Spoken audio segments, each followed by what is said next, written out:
بسم اللہ الرحمن الرحیم۔ RQ TV کے معزز ناظرین السلام علیکم۔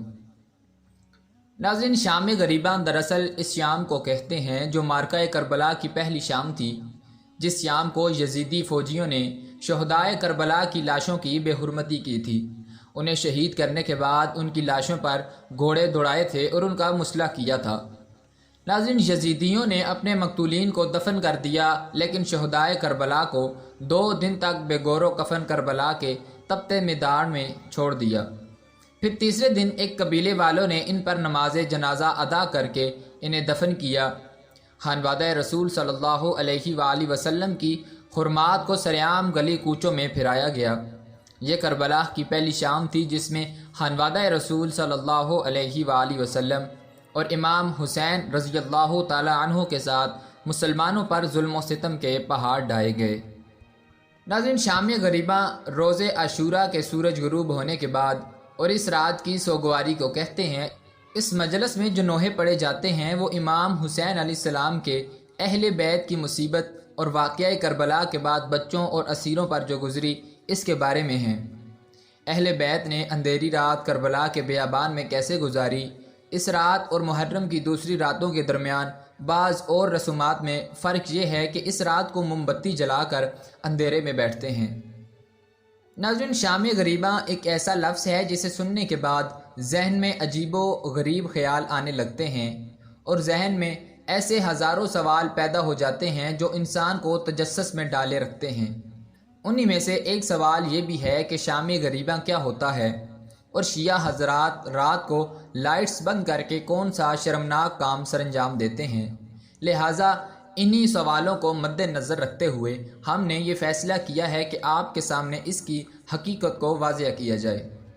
ناظرین، شام غریباں کے بارے میں روزانہ طرح طرح کی باتیں سننے کو ملتی ہیں، جن میں سب سے مشہور روایت کے مطابق یہ کہا جاتا ہے کہ 10 محرم کی رات تمام شیعہ حضرات امام بارگاہ میں جمع ہو جاتے ہیں، جن میں خواتین کی بھی کثیر تعداد موجود ہوتی ہے، اور جب تمام لوگ امام بارگاہ میں جمع ہو جاتے ہیں تو اس دروازے کو تالا لگا دیا جاتا ہے، جس کے بعد ایک شیعہ عالم مجلس پڑھتا ہے اور اس کے ساتھ ہی ساری بتیاں بجھا دی جاتی ہیں، اور پھر دونوں مرد و زن مل کر شرمناک کام سر انجام دیتے ہیں، جس سے پیدا ہونے والے بچے کو شیعہ ذاکر بنایا جاتا ہے۔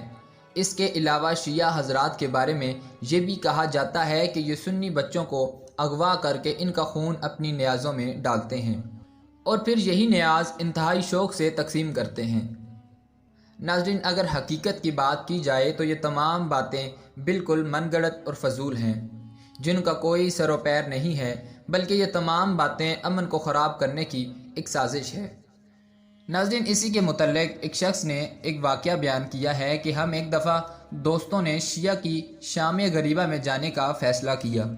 کالا کپڑا گلے میں ڈال کر جب امام بارگاہ میں پہنچے تو ابھی مجلس شروع نہیں ہوئی تھی۔ آہستہ آہستہ خواتین و مرد جمع ہو رہے تھے۔ ہم دونوں دوست دل ہی دل میں عجیب و غریب ماحول کی منظر کشی کر رہے تھے۔ اس وقت شام غریبہ کی مجلس ہمارے شہر کے محلہ حسین آباد کی امام بارگاہ میں ہوا کرتی تھی۔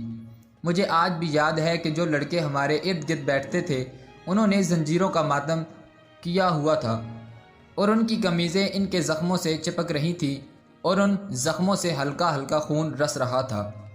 میں سوچ رہا تھا کہ یہ لوگ زخمی حالت میں کیسے یہاں بتیاں بند کر کے برائی کریں گے۔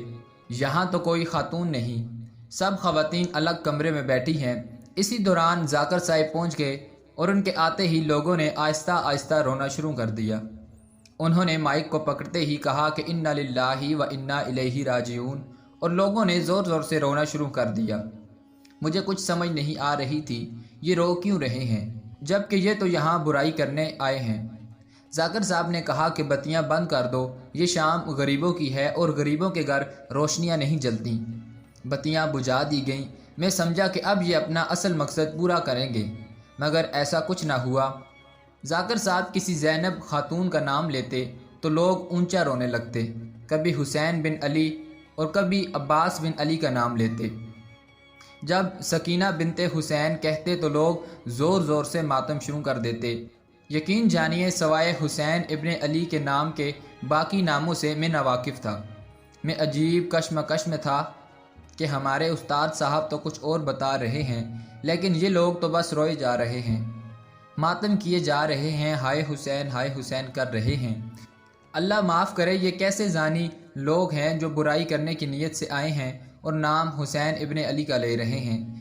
مجھے پوری مجلس میں ایک ہی فکر کی سمجھ آئی کہ زینب بنت علی نے بھائیوں کے قتل کے بعد کیسے بچ جانے والوں کی تنہا حفاظت کی۔ بس اسی جملے نے میرا کلیجہ چیر دیا اور میں بے اختیار رونے لگ گیا۔